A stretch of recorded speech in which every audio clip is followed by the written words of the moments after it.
is Jesus allowed on campus?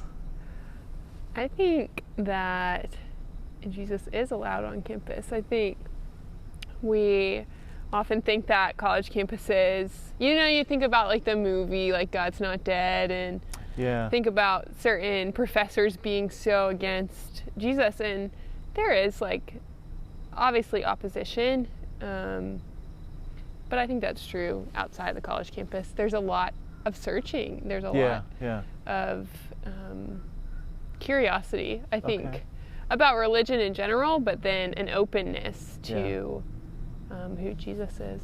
And so, you've been around Journey, well, as an intern, you've kind of see what Journey's about now, maybe over the last month, right? Our missional discipleship. And the call is really not just to learn, but to live life on mission. What was it like for you just living missionally on campus? I mean, so if Jesus is allowed, is Jesus present, right? Is there life lived on mission on campus?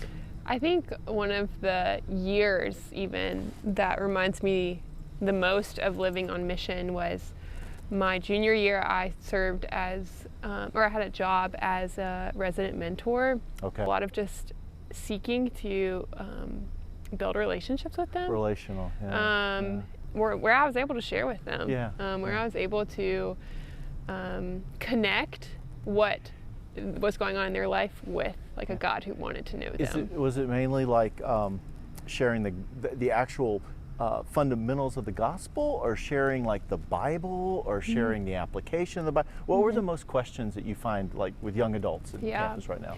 I think on the campus there is definitely, I think, an ache to like want to know answers to life in general. And so if you're using a biblical perspective, if you're showing people that a biblical worldview is actually like a real worldview, that is our reality, is like what is talked about in the Bible, and that the God who created the earth is like the one who's talked about in the Bible, and that I think it definitely varies for each person. But what is needed is really just clear gospel presentations. Whether or not they're going to respond well, like people just those girls that I lived with and people on college campus, they need to hear who God is. And I think we think that like if we are really, we don't want to be aggressive with it, of course, but if we are like straightforward with it, that people will be really hostile. But I think that honesty of like, this is the gospel, like this is what I believe, this is what the Bible says about how God relates to you, how you relate to God, what's sin, what's righteousness, then I think that is something that people at least respect, even if they don't respond well to the gospel. Well, so Kevin Boyd, you've met Kevin, right, with InterVarsity. Great InterVarsity at NC State? There is, yeah.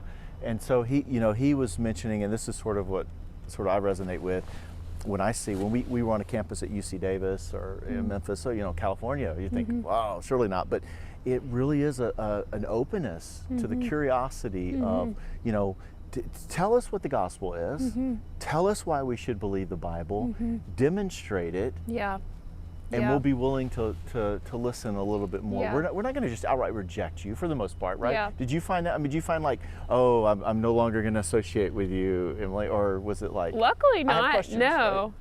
A lot of people, there was no like hostility.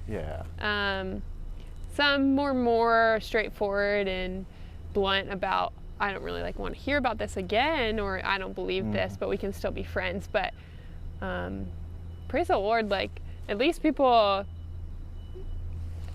listened. No, even more so perhaps. It's like there's fertile ground here at the campus for that.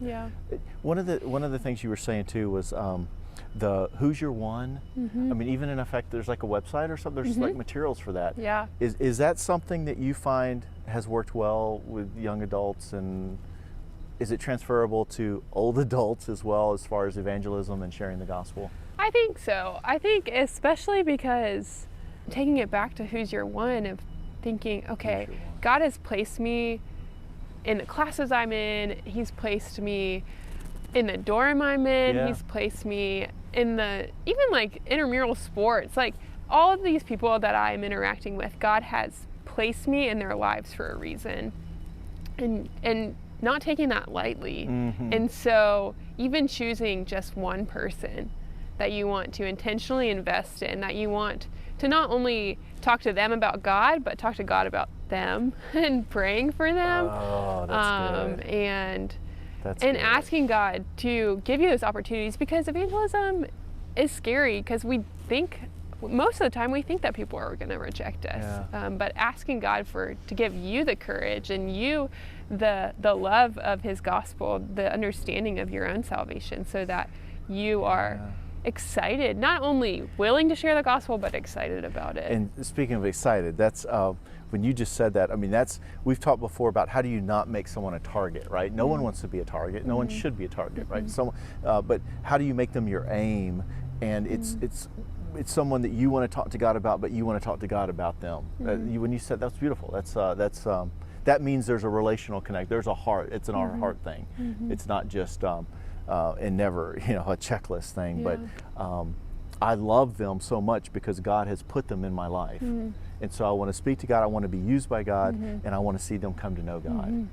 And I think thinking too about our own salvation, remembering the people that were bold enough or that loved us enough to share with us. I a couple weeks ago had the opportunity to be just with some of my college friends, and we did like online church together, and a lot of us were saved our freshman year. And one of the girls that shared the gospel with us and that really had poured into us during our time in college, she was there that Sunday too.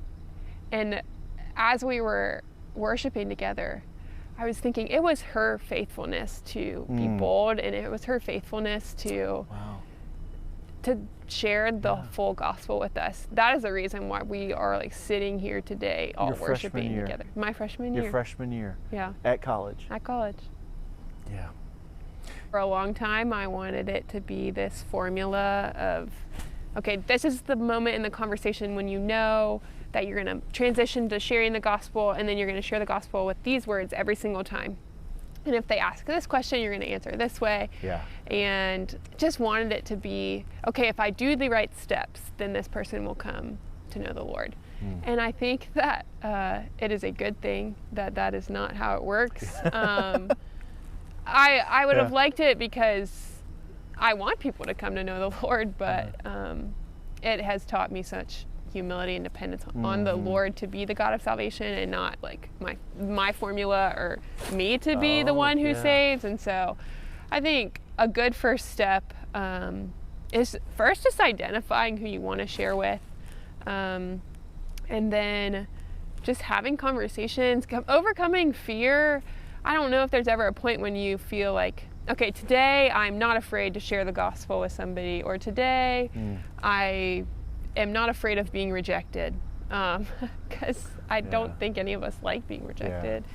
But I think that there comes a time where you have to choose in a way of, do I want to continue to live in the fear of rejection, or do I fear God, and do I fear what will happen if this person doesn't hear the gospel and doesn't respond to the gospel more? So kind of taking the focus off yourself and them rejecting you, and more thinking about who is God and what has he done for this person, and their eternal hopefully destiny. that will outweigh it. The urgency. Well, and you also, I saw where you had written this down once, that there's no formula, right? You just, I mean, there's an outline we need to know. We always need to be ready to give a reason, right? For those that ask the reason for our hope, to give an answer for that. And you had said, so practice, but no, it's never perfect.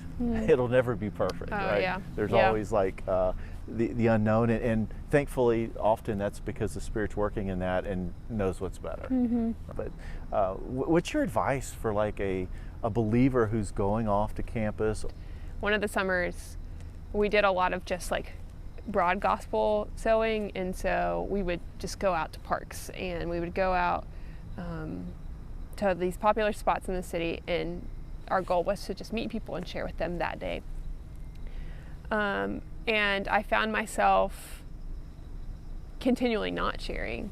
And I felt so guilty, and I was like, well, I've traveled across an ocean, I've raised money, these people are like counting on me to do this. And so I looked for all these different motivations for how can I get myself to share the gospel with other people. And a very wise and loving friend, I talked to her about it and shared that frustration with her. And she told me something that I didn't expect. And she was like, you need to go be with the Lord, like get in the Word, and remember your salvation. And so with that, it was, I think, me remembering that it wasn't me that saved myself. Yeah. It wasn't my works that saved me. It was the love of God that came to earth and that pursued me in my sin and that wanted to make me his child, and so he did. And that is good news. And if I am dwelling on what the bad news could have been and what the good news was given to me, then I think I will have a spirit of generosity that you overflow. And Paul says it in I think 2 Corinthians, of the love of Christ controls us, because we have concluded this, that one has died for all, therefore all have died. And so being controlled by the love of Christ, because guilt and even other people saying that I should do this, even the Great Commission saying that I should do this, is not enough motivation. You have to be controlled by the love of Christ, and that comes from being with him in his word and in prayer and in reflection. Controlled by the love of Christ. That's good. And also, I would guess you would be a big fan of surrounding yourself with others who can encourage you in that, pray with you, whether that's a ministry or a small group of others who are along the journey with you. Exactly. Right? Yeah. Okay. Hey, well, thanks for sharing that. That's awesome. It's good to reflect.